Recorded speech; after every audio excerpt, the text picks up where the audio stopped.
On May 19, 2025, prosecutors charged 33-year-old Alexis Brown in the 14A District Court of Washtenaw County, Michigan, with assault and battery. She was ordered to appear for an arraignment and pretrial hearing on June 18, 2025, but failed to show up. As a result, the court scheduled a show cause hearing for July 2nd, which she also missed. A warrant for her arrest was then issued. Ms. Brown was later taken into custody and appeared before the court on July 14, 2025, where probable cause was found to proceed with the case. Because she had not posted bond, she remained in jail. 3 days later, on July 17th, the Washtenaw County Public Defender's Office was appointed to represent her. But when attorney Lauren Pern offered to take her case, Ms. Brown refused counsel and chose to represent herself instead. So the people versus Alexis Brown. Good morning, Assistant Public Defender Lauren Perry on behalf, well, not on behalf of Ms. Brown. We are the attorney of record on this case. When I did meet with Ms. Brown, she informed me she wants to represent herself. Your name? Alexis Brown. All right. Is that correct that you want to represent yourself? Yes, it is. So in this matter, Ms. Brown, I do have to inform you that the complaint in this case alleges that on or about June 8, 2024, location of 3001 Woodland Hills Drive in Pittsfield, Washtenaw County, State of Michigan, that you did commit the offense of assault and/or assault and battery against a Latasha Browning. Do you understand what you're charged with? Yes, I do. That is a misdemeanor, punishable by 93 days in jail, $500 fine plus court costs. Do you understand the maximum penalties? Yes, I do. There are certain things that are fraught in self-representation in terms of understanding the Michigan court rules and in terms of the court procedure. You would need to understand that if you would like to represent yourself, that you would be held to the same standard as any other attorney. Mm-hmm. The court will not be assisting you in any fashion whatsoever. You understand that? Okay, so the time that I served, don't that counts for the 93 days? I'm sorry? The time that I served already, don't that counts for the 93 days? I don't know how much time you I served 30 days already. and if you serve 30 days, it may count. I'm trying to look at what your bond is on this case. What do you have a bond? And then no contact with the victim as well. And the monetary amount? 5,000, 10%, then it should count. Yes, ma'am.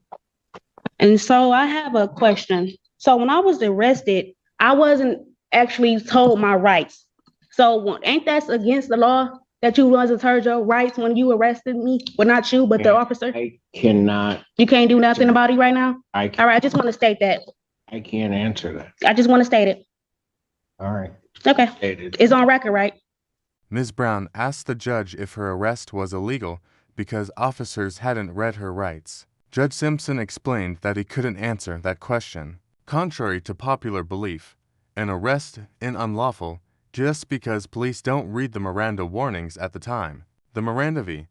Arizona 1966 ruling only requires that officers inform a suspect of their right to remain silent and right to an attorney before a custodial interrogation, not at the moment of arrest. If those rights aren't read, the arrest still stands. It only means that any unwarned statements made in custody might be excluded from evidence. Judge Simpson couldn't explain this to Ms. Brown because doing so would cross into giving legal advice, which judges are prohibited from providing. Under Canon 3 of the Michigan Code of Judicial Conduct, judges must remain impartial. They can clarify courtroom procedures, but cannot advise one side on the law. Answering Ms. Brown's question would have violated that boundary, risking the appearance of bias. So, Okay. what do you want this set for, ma'am? I mean, Your Honor, we have no offer at this time. Do you want it set for a trial, ma'am? Sure, I guess. I guess You want a jury trial or a non-jury trial? it doesn't really matter. Well, you got to make a decision, man. If it gotta go to trial, then it gotta go to trial. Okay. Do you want a jury trial or not? It doesn't matter. You have to make a decision, man. It could have a jury, fine, that's fine with me. Judge Simpson instructed Ms. Brown to choose between a jury trial and a non-jury bench trial, then scheduled a final settlement conference and jury trial date. Under the Sixth Amendment, as clarified in Duncan v. Louisiana 1968 and Baldwin v. New York 1970, the federal right to a jury trial applies only to serious criminal cases, those with possible sentences over 6 months. Since Ms. Brown's charge was a 93-day misdemeanor, federal law would not guarantee her a jury trial. However, Michigan's Constitution provides broader protection. Article 1, Section 20 grants the right to a jury trial in all criminal prosecutions, even for minor offenses. Still, Michigan Law 763.3 MCL allows defendants to waive that right and choose a bench trial instead. Because only Ms. Brown could make that decision, Judge Simpson could not decide for her, and she ultimately chose to exercise her right to a jury trial. The final settlement conference in this matter will be set for 17th, 2025 at 9 a.m. Jury selection in this matter, October 20th, 2025 at 8:30. Both of those proceedings are in person.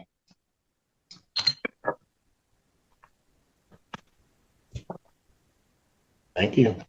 So am I free to go? So why am I not free to go?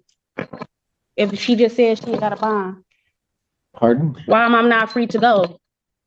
Why do I gotta serve time when I'm not even? You have a bond on the case, ma'am. So if I get my money, I can get out. If you But she just said it was no bond. post bond, you can get out. So I'd rather post bond. So where do I go from here? You need to post the bond. Okay, what's the bond?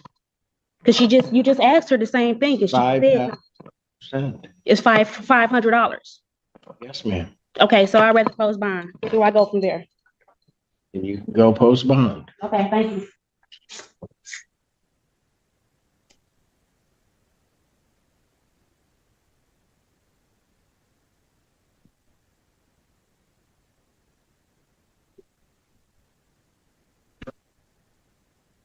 It's your fault, parenting.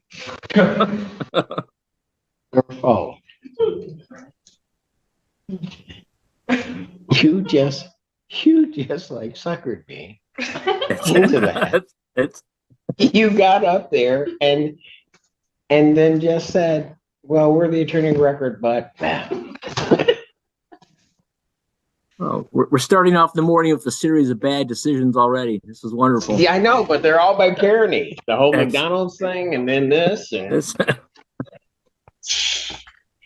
okay, let's try this one. As of the time this episode is being written, Ms. Brown's case is still pending. The court has set her final settlement conference for October 17, 2025, with jury selection scheduled to begin on October 20th. Court records confirm that, so far, she has not requested any postponements. The second case featured in today's episode takes us to the courtroom of Judge Kristen D. Simmons at the 54A District Court in Lansing, Michigan. On February 20th, 2025, Judge Simmons entered a judgment of eviction against tenants Chase Carson and Amanda Wilson, ordering them to vacate the property and pay their former landlord $9,890.80 in damages. However, Mr. Carson and Ms. Wilson failed to pay the judgment. In response, the landlord's attorney, Jessica Larson, attempted to garnish their wages and bank accounts, but her efforts were unsuccessful, largely because she lacked up-to-date information on their current employers and bank details. To resolve this, the court scheduled a debtor's examination, a proceeding that allows a judgment creditor to question the debtor under oath about their financial situation. This virtual hearing was officially set for August 19, 2025. Virtual hearing. Mr. Carson, you can remove your hat. This is the court proceeding. Today was the date scheduled for a discovery or a debtor's examination. Were you able to complete your exam? No, Your Honor. Mr. Carson refused to answer any of my questions. He said he's not going to play games with me. What games are being played, Mr. Carson? Well, Your Honor, when I was previously there, I received a verdict by you that I believe to be emotionally charged due to your frustration with my inability to complete the tasks of a lawyer. I attempted to get a lawyer through the system. They denied me. I had to show up last minute unprepared, and things didn't go my way. So I figured, I'll do the process. I'll try to appeal it. I go downstairs and I'm told I have to pay $200 and some to even have a chance to get a fair trial or verdict. I'm having one individual who was emotionally charged at the time decide what has to happen with me instead of a jury of my peers. And now I'm being told I have to produce all my financial statements, documents, vehicles, titles, all this. And I have no interest, time, or energy to continue this charade. I've lost several days of labor. Let me stop you because I'm just getting updated on this case. This was a landlord-tenant hearing that I presided over. Did you demand a jury trial? I'm sorry? Did you make a demand for jury trial in landlord-tenant? I requested, yes. You was there a demand on In this? written, I didn't put anything in writing. I did request the trial. I went downstairs and asked what my rights are, and they said to proceed any further past your decision, I had to pay $200 and some to even try. I did not have the money at the time, nor would I have it. But sir, I asked you to let me get caught up. I'm trying to see if you have filed a jury demand. Let me also be clear. I don't make decisions because I'm emotionally charged. No, Don't talk over me. Don't talk over me. Just because I won't let you run my courtroom does not mean that I am emotionally charged. There's order that will be set in the courtroom and you will not talk over people. You will present the evidence. I'm absolutely fair and impartial, and you then have the right to appeal my decision. Just because you disagree with the decision doesn't make it impartial, okay? And if you don't follow, there's rules in place that I don't set as to how you file such appeal. If the clerk's office told you what you needed to file to move forward with the appeal, then that's what you needed to do. But I'm going to make it clear on my record that I did not make a decision in this case based on any emotions. I have no reason to be emotional about your eviction, sir. I'm not being evicted. So if you keep talking over me, this is probably what you did the last time. It's try to cut me off. Yeah, and you're shaking your head. So that's not me being emotionally charged. That's me not allowing you to run my courtroom. You don't talk over people. You have a question. Yes, I was just speaking and you cut me off, but I'll let I run the courtroom. Okay, I understand. Did you notice that? May I finish, Your Honor, please? Yes. Okay. At the time of the last proceeding, I interrupted you. I apologize. But the second or third interruption, you stopped me in the middle of my sentence and awarded them the decision. You know what? You were like, you know what? Decision for them. You didn't specify why. It was just an emotionally charged because you were frustrated with my inability to complete the tasks of a paid lawyer. I have evictions every single week, and the majority of my evictions are people who do not have attorneys. I don't know if you know that. Over 75% of our cases do not have attorneys representing them. I do not get frustrated with your inability to do the task of a lawyer. Where I will get frustrated and where I will not tolerate is if you think you're going to yell out or yell at the other party, yell at me, and you're going to act a fool in the courtroom, I will no longer allow you to be heard. Just because I cut you off and make a ruling does not mean that I ruled in their favor because I was frustrated with you. I was going to rule in their favor anyways because of the facts of the case. I was allowing you an opportunity to be heard. But when your opportunity to be heard becomes a hindrance to the procedure in the courtroom, then I have to terminate the hearing. And so if you want to proceed in any other manner, I don't know what your rights are now at this point as it relates to your right to appeal. You may have exhausted that time frame, but you're going to need to appear in person. I'm going to reset this since you refuse to comply with the court order to participate with the discovery proceeding. Because this is an official proceeding. This is not your option. You have to participate in the proceeding because you have a judgment against you and the plaintiff has the right to figure out how they can recover on that judgment. Can we Do you speak? understand that? Yes, you may. Well, we tried to tell her, like, the funds, we can pay them. Like, we have no problem with that. We tried to tell her the same thing. What is the past due amount? It's roughly somewhere in the ballpark of $10,000 with interest, Your Honor. And I asked him if they could make a payment in full, and he wanted to argue the merits of the judgment itself.